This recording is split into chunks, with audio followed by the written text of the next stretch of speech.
우리가 지난주에 함께 나눈 내용들 다시 한번 짤막하게 살펴보고자 하는데요. 지난주 우리는 주기도문에서 우리의 기도의 대상에 대해서 배웠습니다. 우리의 기도의 대상은 아버지 하나님이시죠. 하나님이 우리의 아버지가 되시기 때문에 우리는 기도할 때 그분을 얼마든지 또 믿음과 담대함을 가지고 아버지로 부를 수 있다는 것을 우리가 살펴보았고요. 그래서 이 주기도문은 기본적으로 자녀가 아버지에게 하는 그런 기도라 할 수가 있고 교제라 할 수가 있겠죠. 이게 가장 중요합니다. 사실 주기도문 전체의 내용을 이렇게 감싸는, 그리고 모든 기도의 제목들의 기반이 되고 근거가 되는 것이 바로 하나님이 우리의 아버지가 되신다는 사실입니다. 그래서 우리는 자녀로서 그 하나님을 마치 가게 사장처럼 여기고 뭔가 거래 관계를 하려고 하는 것이 아니라, 즉 우리가 무언가를 이뤄서 혹은 그분이 원하는 바를 가져서 이제 거래를 함으로써 우리가 무언가를 얻어내는 것이 기도가 아니라, 말 그대로 하나님께서 우리의 아버지가 되시기 때문에 우리는 아무런 자격 조건을 갖추지 않는다 할지라도 담대하게 그분의 사랑과 확신을 신뢰하면서, 그분의 보호하심을 신뢰하면서 무엇이든지 하나님께 구할 수가 있는 것이 이 기도라는 것이죠. 그래서 우리는 하나님의 자녀이기 때문에 하나님이 우리의 삶을 책임지시지 않겠습니까? 그러니까 이런 신뢰와 믿음과 확신을 가지고 주의 보좌 앞으로 나아가는 것이 기도라 할 수가 있겠죠. 그리고 가장 중요한 것은 바로 우리가 하나님을 아버지로 부를 수 있는 것, 그리고 그 하나님을 아버지로 대하고 신뢰하고 자녀를 향한 그 하나님의 보호하심과 인도하심과 책임지심을 이제 확신할 수 있는 근거는 예수 그리스도죠. 예수 그리스도께서 행하신 모든 일에 의거해서 그분이 우리를 위해서 죽으시고 부활하시고 외아들로서 아버지의 뜻에 전적으로 순종하셔서 완전한 의를 이루신 것에 의거해서 우리는 자녀로서 그 하나님을 아버지로 부르며 기도하고 또 삶을 살아갈 수가 있는 것입니다. 이게 지난주 설교의 내용이었고요. 오늘은 이제 본격적으로 주기도문의 그 각각의 기도의 제목들을 살펴보고자 하는데, 오늘은 첫 번째로 그 첫 번째 간구죠. 아버지의 이름이 거룩히 여김을 받으시기를 원하는 기도입니다. 먼저 첫 번째 기도의 제목으로 들어가기에 앞서 주기도문의 구조에 대해서 짧게 좀 나누려고 하는데요. 주기도문의 구조는 보통 이제 크게 이제 네 가지로 나눌 수가 있을 것 같습니다. 그래서 첫 번째는 그 아버지를 부르는 것, 우리의 아버지로 이제 부르는 그런 부분이라 할 수가 있고, 그리고 두 번째와 세 번째는 이제 간구의 내용들인데, 이 간구의 내용들이 크게 두 개로 구분이 됩니다. 그러니까 하나님에 대한 기도의 제목과 우리 자신에 대한 기도의 제목으로 구분이 되는데, 하나님에 대한 기도의 제목은 이제 세 가지가 있죠. 하나님의 이름이 거룩히 여김을 받으시기를 원하는 기도, 또 나라가 임하기를 바라는 기도, 또 하나님의 뜻이 하늘에서처럼 이 땅에서 우리의 삶 가운데 이루어지기를 원하는 기도, 이렇게 세 가지고요. 그리고 우리 자신에 대한 간구도 세 가지라 할 수가 있습니다. 첫 번째는 일용할 양식을 구하는 것. 이것은 단지 식량만을 구하는 것이 아니라 이제 우리가 필요한 모든 것들을 자녀로서 아버지에게 구하는 거죠. 그리고 두 번째는 우리의 육신의 양식, 힘뿐만 아니라 우리가 영적으로 힘을 얻고 살아갈 수 있는 이제 죄 용서의 은혜를 구하는 기도를 또 할 수가 있고요. 그리고 마지막으로는 이제 시험에 들지 않고 악한 자에게로부터 우리를 구원해 주시도록 기도하는 것이 우리에 대한 세 가지 간구라 할 수가 있습니다. 그리고 마지막에 하나님께 모든 영광을 돌림으로, 나라와 권세와 영광이 아버지에게 있습니다 라는 찬양의 강구로 마무리 짓게 됩니다. 이게 이제 주기도문의 구조고요. 그래서 첫 번째는 바로 하나님의 이름, 그 아버지의 이름이 거룩히 여김을 받기를 원하는 기도인데, 여기에 대해서 우리가 세 가지로 이렇게 살펴보고자 합니다. 제가 카톡에 올려드린 것처럼 첫 번째는 아버지의 이름을 거룩하게 여긴다는 것이 무슨 의미인지, 그리고 두 번째는 그 아버지의 이름이 거룩히 여김을 받으시도록 기도해야 되는 이유, 우리에게 이런 기도를 명하신 이유를 살펴볼 거고요. 그리고 마지막에는 아버지의 이름을 거룩하게 여기는 것이 우리에게 진정한 자유함을 준다는 것을 살펴보고 몇 가지 적용하고 말씀을 마치겠습니다. 첫 번째로 우리는 그 아버지의 이름을 거룩히 여김받도록 기도해야 된다고 할 때 이것이 도대체 정확히 무슨 의미인지 와닿지 않을 수가 있을 것 같습니다. 먼저 이 표현 자체가 굉장히 생소한 거죠. 그 아버지의 이름이 거룩히 여김을 받는다. 그 보통 이름이 거룩히 여김을 받는다는 표현 자체가 사실 그 우리 문화에서는 굉장히 생소하잖아요. 누구누구의 이름이 거룩히 여김을 받는다. 혹은 뭐 누구누구의 이름이 뭐 칭찬을 받는다. 뭐 높임을 받는다. 이런 표현이 우리에게는 좀 낯선 것 같은데, 그 성경에서 이 이름이라는 것은 단지 그 어떤 그 이름을 가진 자를 부르는 호칭만이 아닙니다. 성경에서 이 이름이라는 것은 특별한 의미를 갖고 있는데요. 호칭 이상의 의미를 갖고 있는 거죠.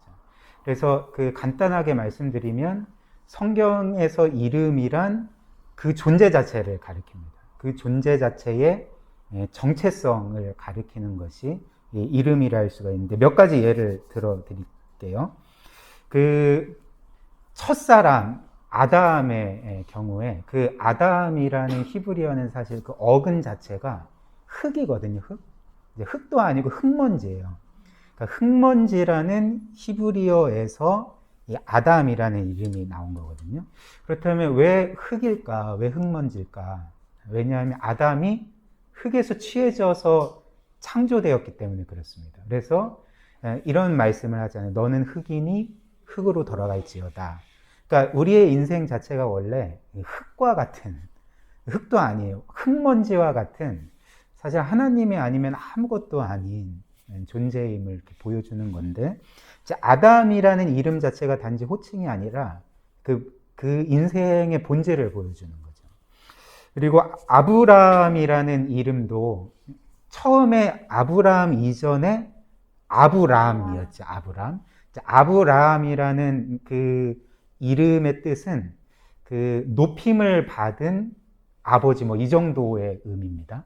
그러니까 아버지들 중에 좀 더 높임을 받은 그런 아버지라는 의미인데, 하나님께서 아브라함을 만나시고 언약을 주시면서 그의 이름을 바꿔주시잖아요. 어떻게 바꿔주시죠?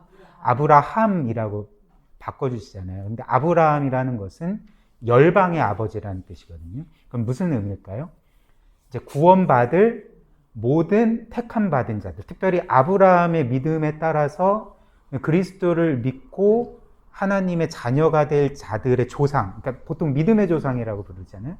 그러니까 아브라함이라는 그 이름이 그의 존재와 역할들과 또 정체성을 가르쳐 주는 거죠. 또 뭐 예를 들어볼까요? 야곱의 이름은 무슨 뜻입니까? 그렇죠. 그러니까 발꿈치를 잡고 나온 자인데 그 누구를 속여 먹는 자. 그러니까 좀 그냥 뭐 재밌게 하면 사기꾼이라는 이름이에요. 그러니까 그 야곱의 특성을 잘 보여주는 이름이라 할 수가 있죠. 나중에 이 야곱의 이름도 바뀌거든요. 어떤 이름으로 바뀌었죠? 이스라엘. 하나님과 겨루어 이긴 자. 물론 하나님이 져주신 거죠. 그런데 어찌됐든 하나님이 그 야곱과의 씨름에서 이렇게 져주시고, 그 대신 그의 무슨 뼈였죠? 엉덩이 쪽의 뼈를 골절시킴으로 평생 아마 장애인으로 살았을 것입니다. 그렇기 때문에 더 하나님을 의지했을 건데, 어찌됐든 이 이름 자체가 그 한 사람의 정체성을 보여준다는 것. 그리고 마지막에 예수라는 이름도 있죠. 이 예수라는 이름의 뜻이 무엇인지 아십니까? 그렇죠. 이 예수라는 이름은 사실 구약의 여호수아와 같은 이름이거든요. 여호수아 혹은 예수라는 이름의 의미는 여호와가 구원하신다라는 의미예요. 그러니까 예수님의 그 이름 자체가 예수님의 정체성을 보여주는 거죠. 예수님께서 하실 일들을 보여주는 거죠. 그래서 성경의 이름이 단지 호칭이 아니라 그가 어떤 존재이고 어떤 정체성을 갖는지를 이렇게 보여주는 그런 호칭이라 할 수가 있습니다. 그래서 이 이름이라는 것이 사람의 이름뿐만 아니라 하나님의 이름도 하나님을 가리키는 거예요. 그래서 보통 이제 대표적인 하나님의 이름이 세 가지인데 주, 여호와, 하나님. 그래서 하나님은 강하신 분, 전능하신 분 이런 뜻이고, 그리고 주라는 것은 온 세계 만물의 주인이 되신다는, 통치자가 되신다는 의미고, 여호와라는 이름은 무엇입니까? 그렇죠. 이제 출애굽기 3장 14절에 자기를 이렇게 계시하시기를 나는 스스로 있는 자니라 이런 이름을 계시해 주셨잖아요. 그래서 그 스스로 존재하는 자, 그러니까 스스로 존재하기 때문에 이 세상 모든 것들의 근원이 되시는 자, 그리고 모든 것들이 그분을 의존해서 살아가는 그런 복의 근원, 생명의 근원, 원천이신 분, 이런 의미가 있는 것이죠.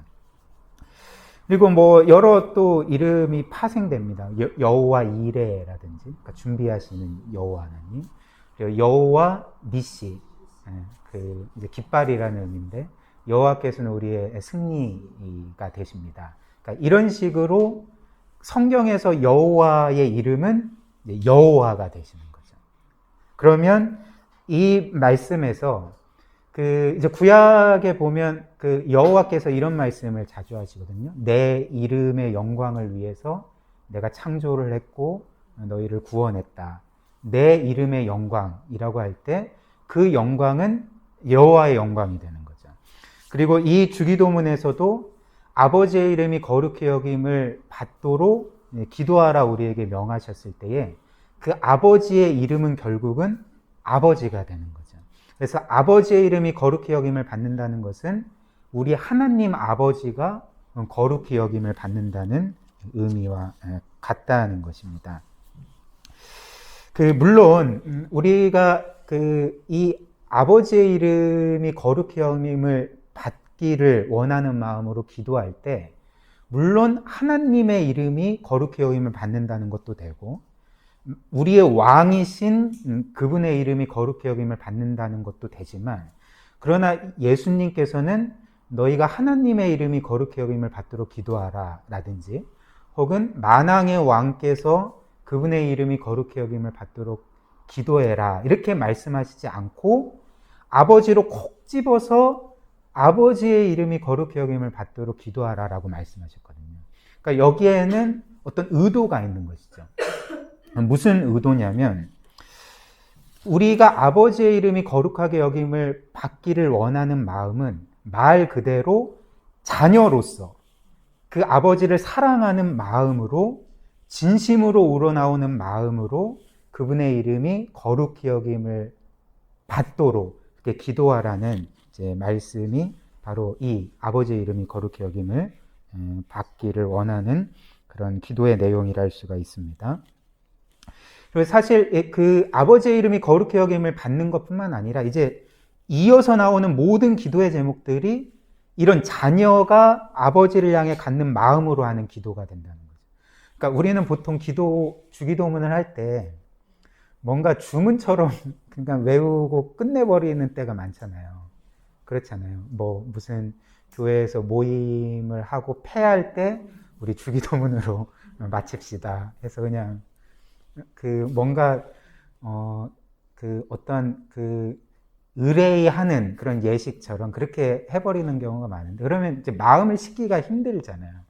근데 예수님이 우리에게 너희는 아버지를 향해 기도하라 말씀하실 때 이제 마음을 담아서 그 아버지께서 우리에게 주시고 행하시고 베푸신 모든 사랑과 은혜를 기억하며 자녀로서 그 이런 아버지를 향한 기도를 하라는 이제 말씀이 된다는 것이죠. 자, 그러면 이제 아버지의 이름이라는 것이 무슨 의미인지는 우리가 충분히 살펴본 것 같고요. 그렇다면 이제 거룩하게 여기다라는 것이 무엇을 의미하는가에 대해서 살펴보려고 합니다. 여기서 거룩하게 여기다라는 이 말은 그 그리스어 성경을 보면 그냥 거룩하게 하다라는 헬라어 그리스어 동사로 나와 있거든요. 그러면 거룩하게 하다라는 말이 무슨 의미일까? 보통 이제 성경에서 특별히 구약 성경에 이 거룩하게 하다라는 단어의 그 원래 의미, 원 뜻은 그 자르다라는 의미거든요. 그러니까 무엇으로부터 자르다라는 기본적인 의미가 있고, 이것은 그 무슨 의미냐면 구별하다는 의미예요. 그 어떤 그 사물을 혹은 어떤 대상을 어떤 것으로부터 잘라내다, 그러니까 구분하다, 구별하다라는 의미가 그 거룩하게 하다라는 이 말의 기본적인 의미가 되거든요. 그래서 이것은 성별하다라는 의미와 어쩜 이제 동일한 의미라는 거죠. 그래서 예전에 우리가 교회에서 그렇게 배웠잖아요. 교회의 성물은 절대로 이제 함부로 만져서도 안 되고 함부로 취급해서도 안 되고. 그래서 어렸을 때 저도 그 어른들에게 늘 들었던 이야기가 강대상에 절대로 올라가지 마라. 그리고 강대상은 아무나 만지는 게 아니다. 심지어 청소하시는 분도 아무튼 이렇게 막 함부로 만지지를 못했던 것 같아요. 제 기억으로는. 그러니까 왜 그러냐면 성별되었다는 거잖아요. 그러니까 하나님을 예배하는 혹은 말씀을 전하는 어떤 용도로 이제 사실 이렇게 딱 보면 그냥 뭐 가구잖아요, 가구. 그런데 이게 하나님을 예배하는 용도로 구별되었기 때문에, 성별되었기 때문에 함부로 만지지 말라, 뭐 이렇게 가르치셨던 것 같아요. 그런데 그러면 우리도 여기 올라오면 안 되나? 그런 건 아니죠. 예. 이제 좀 너무 많이 이제 나가셨던 것 같고, 어찌됐든 이 거룩하게 하다라는 말의 의미가 이런 의미가 있는 거죠. 그리고 또 한 가지, 이 거룩하게 하다라는 말은 더 깊은 의미가 있습니다. 무엇이냐면, 한 대상을 가장 소중히 여기고, 가장 중요하게 여긴다는 의미가 그 거룩하게 하다라는 의미거든요. 구별하다라는 의미가 되는 거죠. 예를 들면 우리는 보통 어떤 것을 구별해 놓을 때, 그러니까 다른 것으로부터 한 가지 것을 구별해 놓을 때 흔하고 뭔가 소중하지 않고 뭔가 귀하지 않는 것을 구별해 놓는 법은 별로 없잖아요. 그렇잖아요. 그래서 그 자신이 진짜 소중하고 가치 있게 여기는 것은 다른 것으로부터 구별해 놓거든요. 그렇잖아요. 그래서 뭐 보관함에 잘 담아 놓는다든지 아니면 그 금고에 잘 이렇게 이렇게 넣어놓고 이렇게 잠궈 놓는다든지, 그러니까 누구도 만지지 못하게, 함부로 하지 못하게 그렇게 하잖아요. 그래서 사실 우리가 이렇게 어떤 것을 다른 것으로부터 구별해 놓는 것 자체가 이것이 나에게 가장 소중하고 귀하다는 것을 의미하는 거죠. 내가 이만큼 이것을 중요하게 여긴다는 것을 이렇게 보여주는 것이 구별하다라는 그런 말의 의미가 되는 거죠. 그리고 우리는 보통 우리가 이렇게 소중히 여겨서 구별해 놓는 것을 기뻐하거든요. 그것을 보면 즐거워하거든요. 그리고 우리의 행복의 근거로 삼는데, 옛날 이야기를 보면 이런 그림들이 많이 있잖아요. 그러니까 어떤 한 사람이 진짜 귀중한 것을 발견해서 아무도 모르게 그 보물함에 딱 넣어놓고 누가 안 볼 때 이렇게 꺼내서 보고 막 기뻐하고, 아, 나에게 이런 보물이 주어지다니 하면서 막 즐거워하잖아요. 행복해 하잖아요. 그러니까 이게 이제 거룩하게 하다라는 의미의 뜻이 되는 거죠. 그래서 우리도 마찬가지인 것 같아요. 이제 싼 옷 말고 좀 비싸고 명품까지는 아니어도 아무튼 고급 메이커의 새 옷을 사면 아무데나 놓지 않거든요. 그러니까 잘 보관해 놓죠. 그리고 그 옷을 이렇게 볼 때마다 기뻐하고 즐거워하고 행복해하는 거죠. 그리고 뭐 새로 산 스마트폰이나 차도 애지중지하면서 조심스럽게 다루잖아요. 그리고 만약에 오늘 스마트폰을 새로 샀는데 실수로 땅에 딱 떨어뜨리면 어때요? 뭐 이제 마음이 찢어지죠, 그렇죠? 스마트폰의 흠집을 보면서 내 마음도 흠집이 나는 것과 같이 이렇게 마음 아파하는데 그게 이제 소중히 여기기 때문에 그리고 나의 어떤 기쁨과 행복의 근거로 삼기 때문에 그런 거죠. 그래서 거룩하게 하다, 그러니까 하나님의 아버지의 이름을 거룩하게 하다라는 말도 이런 의미가 있는 것입니다. 그러니까 아버지의 이름을 가장 소중히 여기고 가장 가치 있게 여기고 그리고 그 이름으로 인해서 즐거워하고 행복해하는 나의 기쁨의 근원으로 삼는 것이 아버지의 이름을 거룩하게 여기다라는 의미의 뜻이 되는 것입니다. 저는 이 내용을 이렇게 묵상하면서 문득 한 인물이 생각이 났거든요. 그 인물이 누구냐면 다 아시겠지만 J.R.R. 톨키인이라는 사람이 쓴 반지의 제왕이라는 그 소설이 있습니다. 영화로도 3부작으로 제작이 됐고 혹시 보셨습니까? 예, 뭐 보신 분도 있고 안 보신 분도 있겠지만 근데 이 등장인물은 아실 수도 있을 것 같아요. 골룸이라고 그 반지의 제왕 보면 이제 좀 이제 괴물처럼 생긴 좀 흉측한 그래서 뭐 골룸골룸하는 그런 등장인물이 나오거든요.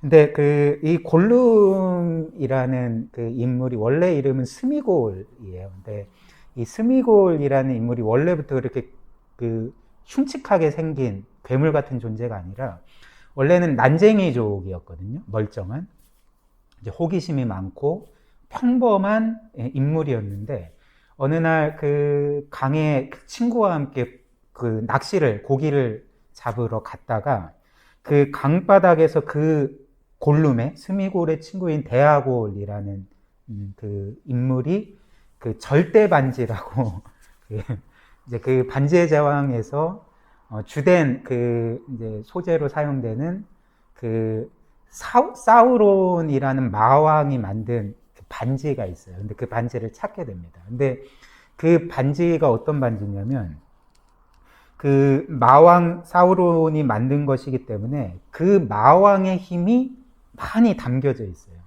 그래서 그 반지를 소유한 자는 결코 늙지 않고 거의 영원히 살 수 있고 엄청난 능력을 소유하게 되는 그런 반지예요. 근데 그 반지의 특징 중에 하나가 그 반지가 다른 사람을 유혹하는 거예요.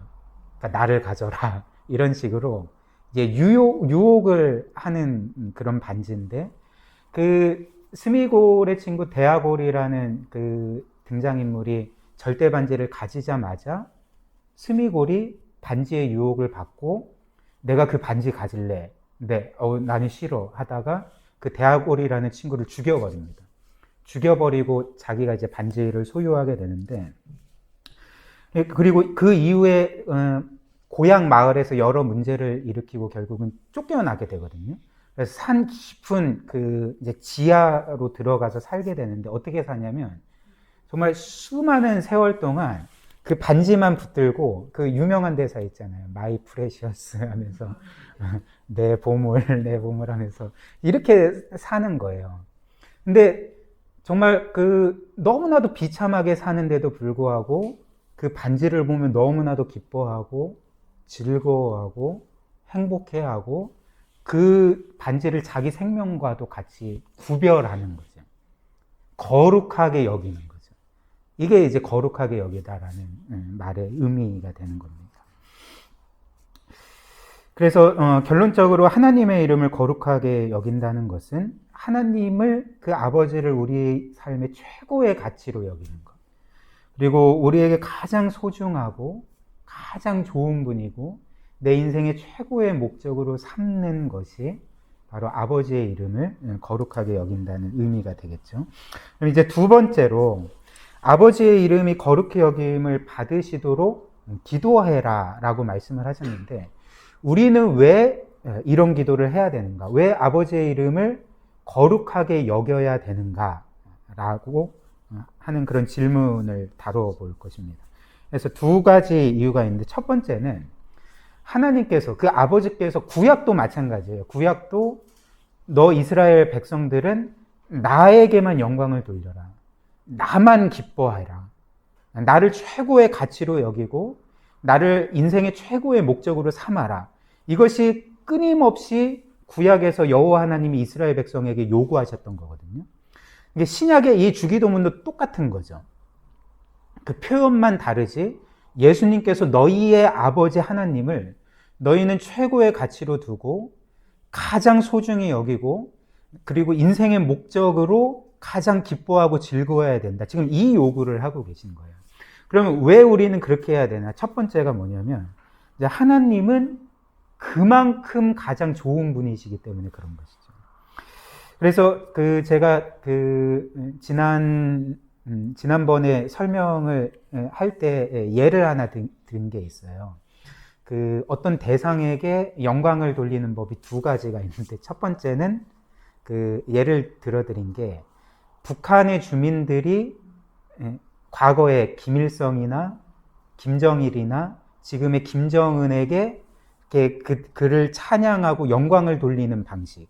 근데 이것은 사실 강압과 억압에 의해서, 물론 그렇지 않은 북한 주민도 있겠지만 대부분은 강압과 억압과 협박에 의해서, 혹은 이것을 하지 않으면 내가 불이익을 당할 것이라는 두려움 때문에 수령님 만세, 수령님 최고, 수령님을 찬양합니다, 이런 식으로 영광을 돌리는 거거든요. 그러니까 김정은의 이름을 거룩하게 여기는 거죠. 그런데 이런 영광 돌림 혹은 거룩히 여기는 것에는 기쁨이 없는 것이지 않겠습니까? 근데 또 한편으로는 우리가 거룩히 여기는 그 대상이 진짜 좋기 때문에, 너무나도 영광스럽기 때문에, 너무나도 탁월하기 때문에, 특별히 우리를 사랑하되 너무나도 많이 사랑하고 많은 은혜를 베풀기 때문에 우리가 거기에 매료돼서 감사해서 그를 거룩히 여기고 그에게 영광을 돌리는 것은 기쁨으로 하는 것이죠. 그리고 그렇게 영광을 돌리고 그를 거룩히 여기면 여길수록 우리의 마음엔 더 많은 기쁨들이 누려지게 되지 않겠습니까? 이것이 바로 하나님께서 너희는 나의 이름을 거룩히 여기라 라는 명령의 목적이 되는 것입니다. 그러니까 하나님 자체가 이 모든 우주 만물 가운데 가장 좋으신 분이기 때문에 이걸 이제 철학적으로 최고선이라고 부르거든요.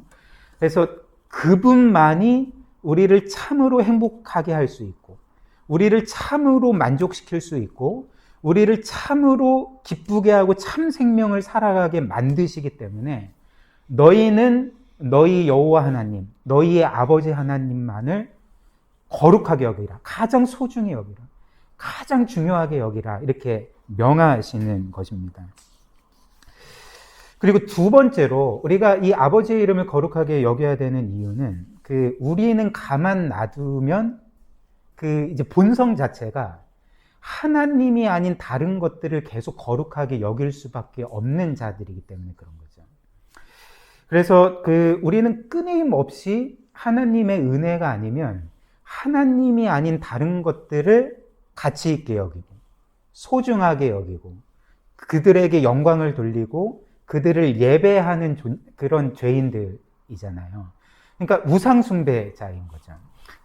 그래서 우리는 사실 이렇게 하나님이 아닌 다른 것들을 거룩하게 여길 때, 그들에게 영광을 돌릴 때에 사실 그것의 노예가 되어버립니다. 그것에게 속박되게 되고 그것의 지배를 당하게 되는 거죠. 그러니까 예를 들면 하나님이 아닌 다른 것, 예를 들면 이제 돈을 예로 들어보겠습니다. 한 사람이 돈을 귀하게 여기고 가치 있게 여기고, 우리 모두 다 뭐 돈을 귀하게 여기고 가치 있게 여기잖아요. 그렇지 않, 뭐 돈 필요 없어. 뭐. 그리고 돈은 쓸데없어. 이런 사람은 아무도 없잖아요. 근데 그 돈을 어찌됐든 자신의 인생의 최고의 가치로 여기고, 돈은 나의 인생에서 가장 중요해.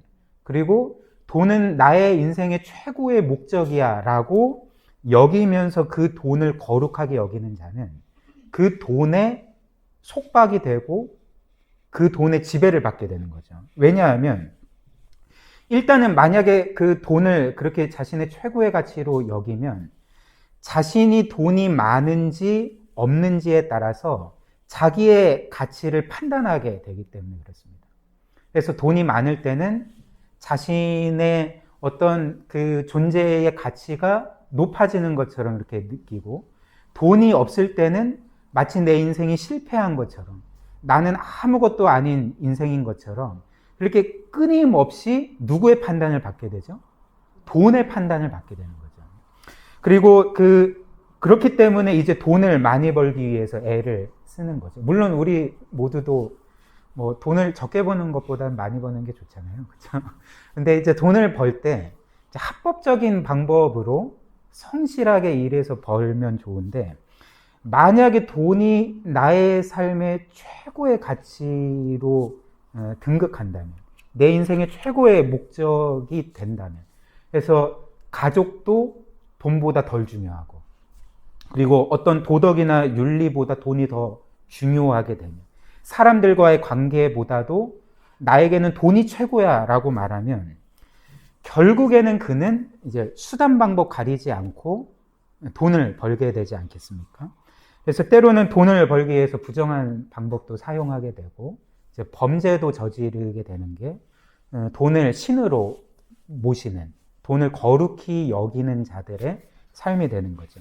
그래서 가끔 뭐 뉴스에서도 나오고 뭐 우리의 일상의 삶 가운데서도 볼 수 있는 건데, 그 가끔 거액의 상속 문제로 형제들이 싸우는 경우가 있잖아요. 그렇죠. 그래서 결국에는 그 가족이 파탄 나는 경우가 많은 것 같은데, 왜 이런 일이 일어날까요? 돈이 중요합니까? 형제애가 중요합니까? 일반적으로 가족이 더 중요한 거잖아요. 형제애가 더 중요한 거잖아요. 근데 이들에게는 이미 가족보다, 형제보다 돈이 더 거룩히 여김을 받는 대상이기 때문에 결국에는 돈 문제로 이렇게 싸우고, 유산 상속 문제로 서로 그렇게 소송도 하고, 결국에는 한 가정이 깨트려지게 되는 일이 벌어지게 되는 거죠. 이는 돈의 문제만이 아닙니다. 돈뿐만 아니라 지위도 그렇고, 권력도 그렇고, 명예도 그렇고, 사람들의 인정도 그렇고, 모든 것들이 하나님보다 우선시되고, 하나님보다 더 중요하게 여김받고, 하나님보다 더 거룩하게 여김을 받는다면, 거기에서 이제 모든 삶의 문제가 파생되게 되는 거죠. 그렇기 때문에 하나님은 우리에게 너희 인생은 하나님, 우리의 아버지만을 거룩하게 여기라라고 명하시는 것입니다. 그래서 다시 반지의 제왕의 골룸 이야기로 넘어오면, 골룸이라는 인물도 이 절대 반지를 가지고 그렇게 어느 정도의 세월인지는 정확히 모르겠지만 깜깜한 산 밑 지하에서 마이 프레셔스 하면서 이렇게 기뻐했지만, 사실 골룸이 절대 반지를 소유했다고 생각했지만 사실 절대 반지가 골룸을 소유하게 된 거였거든요.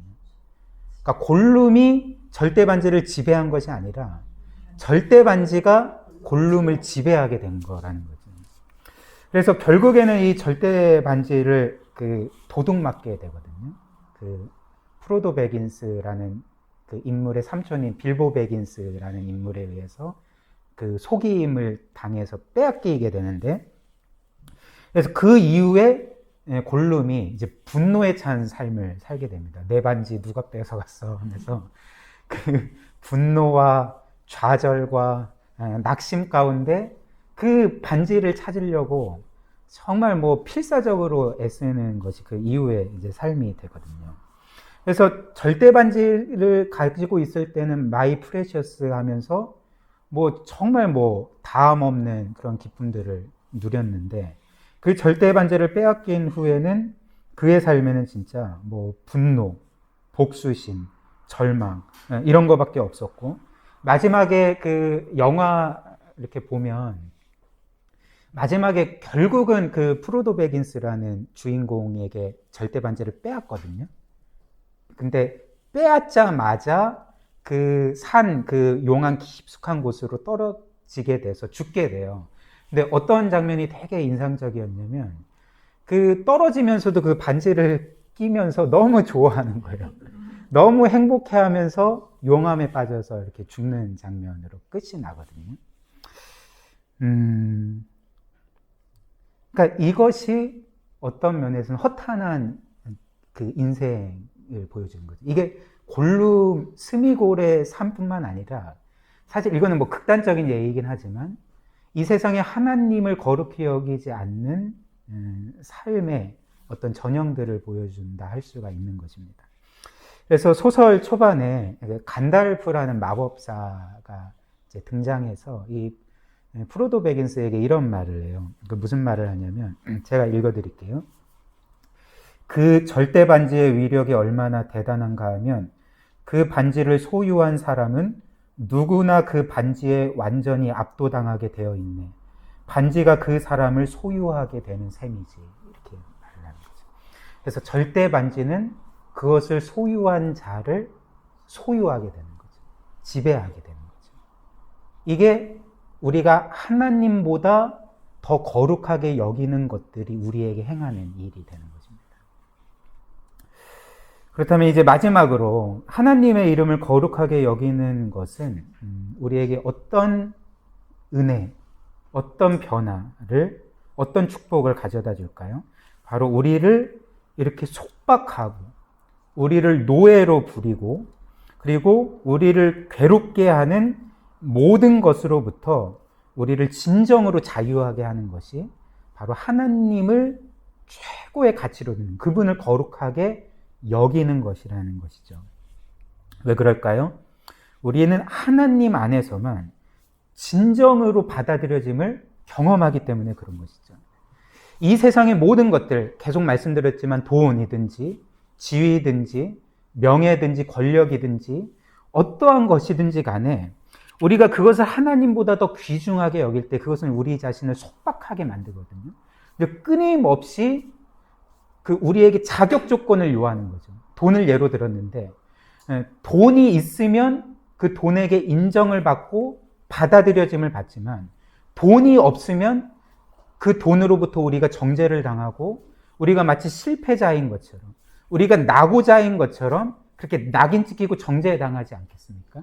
그래서 끊임없이 우리는 하나님이 아닌 어떤 것을 거룩하게 여길 때 우리는 그 속박으로부터 마치 노예와 같은 삶을 살아가게 되는 거죠. 그리고 그것이 이렇게 해라 저렇게 하라 시킬 때 우리는 그대로 할 수밖에 없는 삶을 살아가게 되거든요.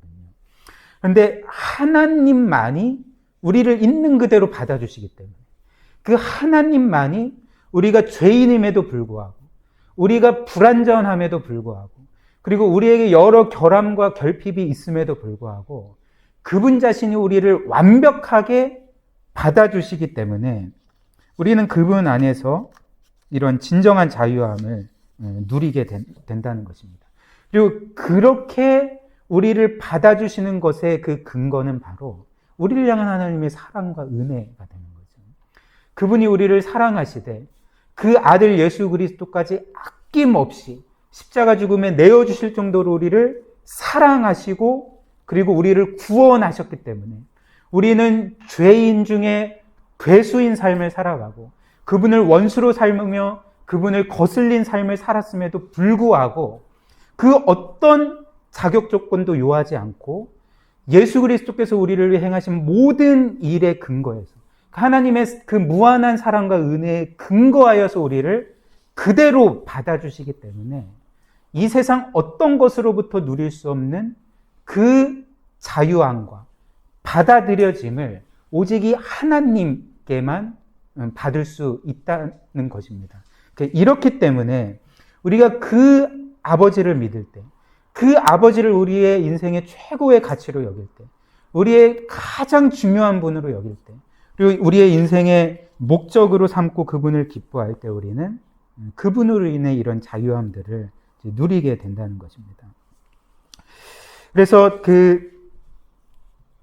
이렇게 하나님께서 그리스도께서 우리를 위해 이루신 모든 일, 그분의 십자가 죽으심과 부활하심과 특별히 그분이 우리 대신 자녀로서, 아들로서 우리가 실패했던 것들, 하나님의 말씀에 온전히 순종하는 것들을 완전히 이루심으로 그리스도의 그 의가 우리의 의가 되게 해주셨잖아요. 그리고 그분의 아들로서의 지위를 우리에게 허락해 주셔서 우리가 하나님의 자녀가 된 것이지 않습니까?